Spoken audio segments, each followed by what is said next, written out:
Hello friends, welcome to Hema Rao kitchen. இன்றைக்கி நம்ம பார்க்க போகிறது ஒரு பிரேக்ஃபாஸ்ட் ரெசிபி தாங்க. வாங்க நம்ம வீடியோக்குள்ளே போயிடலாம். தேவையான பொருட்கள் பார்த்துக்கலாம். நான் ஒரு கப்பு சிறுபருப்பு எடுத்துருக்கேங்க. எல்லோ கலர் பருப்பு தாங்க. இதில் ஒரு கப்பு எடுத்து ஊற வச்சிட்டேங்க. நான் நைட்டே ஊற வச்சிட்டேன், இப்போ காலையில் செய்கிறேன். அப்படி நீங்கள் நைட்டு ஊற வைக்க முடியலனா கூட ஒரு 3 ஹவர்ஸ் ஊற வச்சா கூட போதுங்க. இன்ஸ்டண்ட்டாக நம்ம செய்ய ஆரம்பிச்சிடலாம். இதுக்கு ரொம்ப பொங்கணும் அப்படிலாம் அவசியம் இல்லைங்க. ஒரு கப்பு எடுத்து நான் ஊற வச்சிட்டேன். நைட் ஃபுல்லாக ஊற எடுத்து பாருங்கள், வாஷ் பண்ணி வச்சுருக்கேன். இப்போ நம்ம மிக்ஸி ஜாரில் போட்டுக்கலாங்க.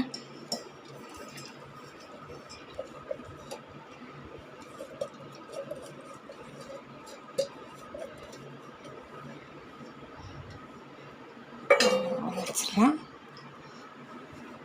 இப்போ 2 டேபிள் ஸ்பூன் தயிர் எடுத்துருக்கேங்க, கெட்டி தயிர். அதையும் நம்ம சேர்த்துக்கலாம்.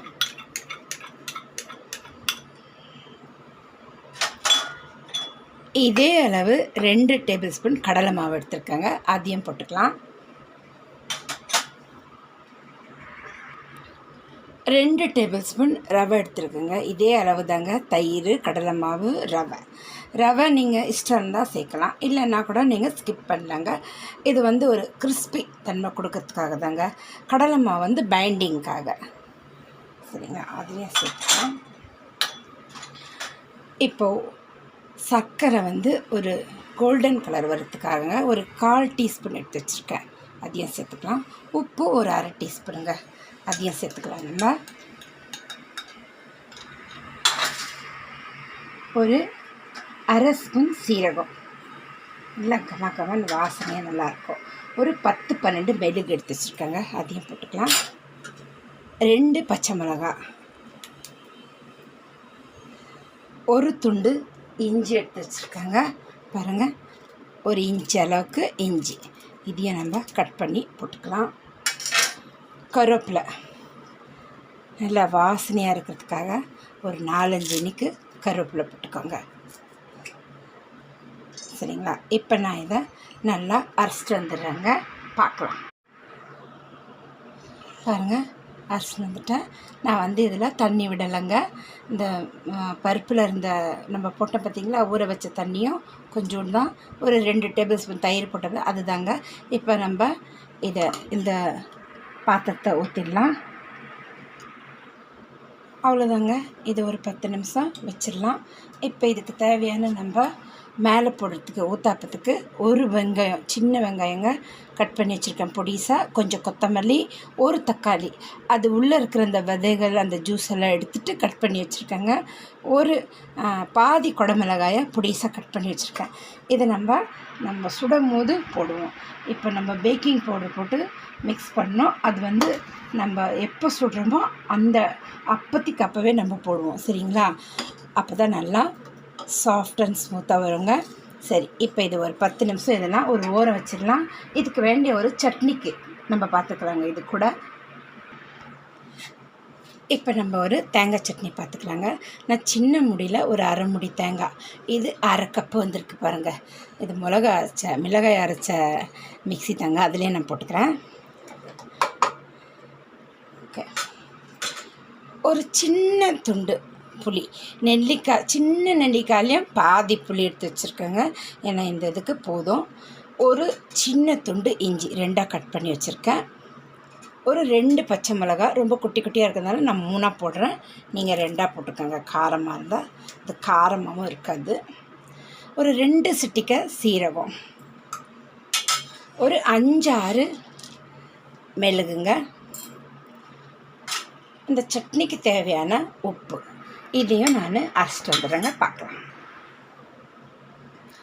சட்னி அரைச்சி எடுத்துன்னு வந்துட்டேங்க. ஒரு கிண்ணத்தில் போட்டாச்சு. இப்போ நான் இந்த தாளிப்பு கரண்டி வச்சிட்டேன், அடுப்பத்தை வச்சிட்டேன், அதுவும் சூடாகிடுதுங்க. ஒரு டீஸ்பூன் அளவு எண்ணெய் விட்டுக்கலாங்க.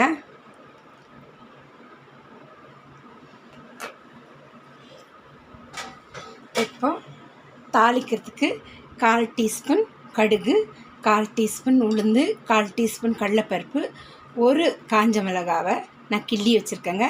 அது சட்னிக்கு தேவையான கருவேப்பிலை. சரிங்களா? இப்போ அது சூடாயிடுத்து.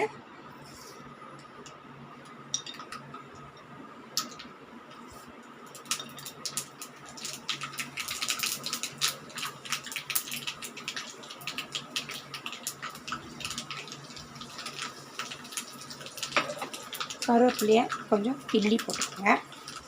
இப்போ ஸ்லோ பண்ணிடலாம். ஸ்லோ பண்ண நான் ஆஃபே பண்ணிட்டேங்க. பரவாயில்லைங்க, இந்த சூட்லேயே அது பொரிஞ்சிடும். அவ்வளோதான். தாளிப்பு கொட்டிடலாங்க.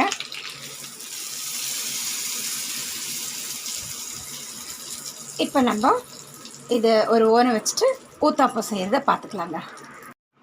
அடுப்பத்தை வச்சிட்டேங்க. ஒரு குட்டி ஃப்ரை பண்ணி வச்சிட்டேன் நான் ஊத்தாப்பம் சுடுறதுக்கு. இதில் என்ன வச்சுட்டா நல்லா ரவுண்டாக அழகாக வருங்க, குட்டியாக. உங்கள்கிட்ட தோசைக்கல் இருந்தால் நீங்கள் தோசைக்கல்லில் கூட சுட்டுங்க, ஒன்றும் பிரச்சனை இல்லை. இப்போ இது ஒரு சைடு சூடாகிட்டுட்டோம். இப்போ நம்ம இந்த காய்கறியில் கொஞ்சம் உப்பு மிக்ஸ் பண்ணிக்கலாங்க. ஏன்னா உப்பே இல்லாத வெறுமனே இருக்கிறதால எல்லாத்தையும் குடமிளகாய், தக்காளி, கொத்தமல்லி, வெங்காயம் உப்பு தூவி இதை மிக்ஸ் பண்ணி வச்சிடலாம். நம்ம அதில் தூவுறதுக்கு இதுவும் சால்ட்டடாக நல்லா இருக்குங்க. லைட்டாக ஒரு 2 சிட்டிகை இது வச்சுக்கோங்க. ஏன்னா இதுவும் கொஞ்சம் உப்பு சால்ட்டோடு நல்லாயிருக்கும். உங்களுக்கு வேணும்னா இந்த டைமில் ஒரு 2 பிஞ்சு பெப்பர் கூட போட்டுக்கலாங்க, நல்லாயிருக்கும் சூப்பராக. இது ஒரு ஓரம் வச்சிடலாம். இப்போ நான் ஒரு சேஷே ஈனு எடுத்துருக்கேங்க. உங்களுக்கு வேணும்னா நீங்கள் பேக்கிங் சோடா கூட நீங்கள் போட்டுக்கலாம், ஒன்றும் பிரச்சனை இல்லை. உங்கள்கிட்ட எது இருக்கோ அது. ஈனோ போட்டால் ரொம்ப நல்லதுங்க உடம்புக்கு, அதனால் நான் ஈனோ போடுறேன். சரிங்களா? இப்போது இதில் நம்ம மிக்ஸிலேருந்து எடுத்து வச்சோம் பார்த்திங்களா கழுவி, அந்த தண்ணியை ஊற்றிக்கலாம். எல்லாத்தையும் சேர்த்துடலாம், சரியாக இருக்கும். உடனே நல்லா கலந்துக்குங்க ஈவனாக.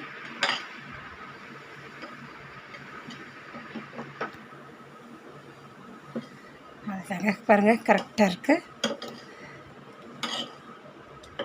நம்ம ஊத்தாப்பெல்லாம் சுடுவாங்களே அந்த திக்னஸில் இருக்குது பாருங்கள்.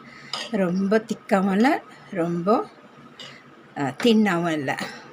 இப்போ கல் நம்ம ஃப்ரை பண்ண சூடாக இருக்குது, ஊற்றிடலாங்க.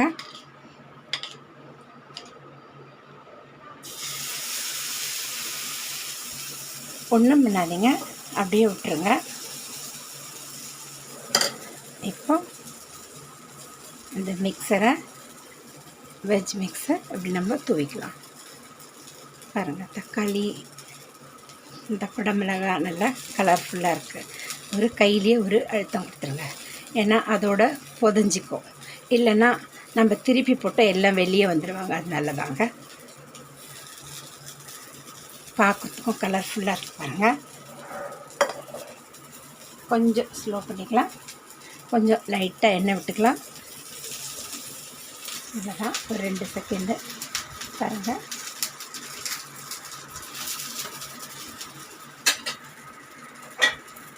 ஒரு 2 செகண்டுங்க, அவ்வளோதாங்க.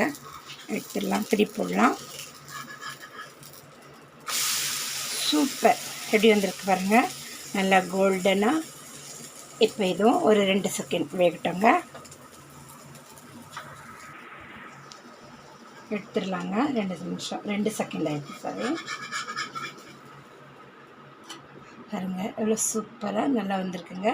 நான் இன்னும் ஒன்று ஊற்றி காட்டிடுறேன்.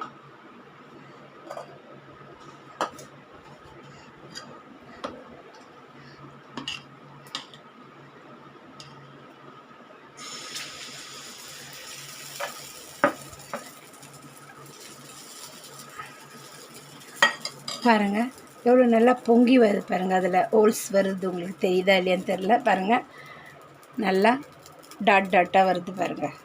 இப்படி வரணுங்க. கொஞ்சம்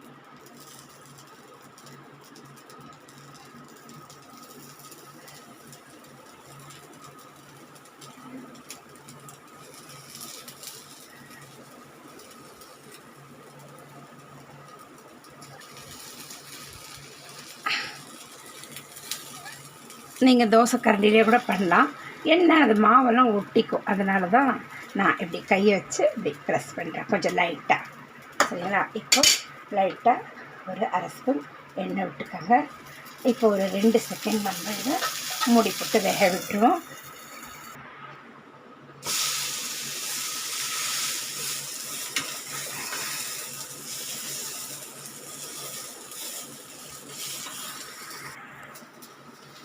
அவ்வளோதாங்க. நான் இப்போ உங்களுக்கு இன்னும் ஒரு 2 சுட்டுட்டு பிளேட்டிங் பண்ணி காட்டிடுறேங்க. பாருங்கள், சூப்பராக வந்திருக்கு. சரிங்களா? இப்போது ஒரு 2 சுட்டுட்டு பிளேட்டிங் பண்ணி காட்டுறேன். பாருங்கள், நம்ம செஞ்ச சிறு பருப்பு ஊத்தாப்பம் சூப்பராக வந்திருக்குங்க. டேஸ்ட்டும் நல்லாயிருக்கு. அருமையாக, ரொம்ப ஈஸியாக இருந்து ஹெல்த்தியாக இருந்து வெயிட் லாஸுக்கு கூட ரொம்ப நல்லதுங்க. இது நீங்கள் இந்த மாதிரி மார்னிங் டைமில் இல்லைன்னா ஸ்நாக்ஸாக ஈவினிங் டைமில் இல்லை லஞ்சுக்கு கூட நீங்கள் எடுத்துகிட்டு போகலாங்க. ரொம்பவே அருமையாக ரொம்ப ரொம்ப நல்லதுங்க. நீங்கள் இதே மாதிரி செஞ்சு சாப்பிட்டு பார்த்துட்டு எனக்கு லைக் பண்ணுங்கள், கமெண்ட் பண்ணுங்கள், சப்ஸ்கிரைப் பண்ணுங்கள். மறக்காமல் பெல் பட்டன் அழுத்துங்க. அப்போ தாங்க நான் போடுற வீடியோ உங்களுக்கு உடனே கொண்டு வந்து சேரும். மீண்டும் நம்ம அடுத்த வீடியோவில் சந்திக்கலாம். தேங்க்யூ ஃபார் வாட்சிங்.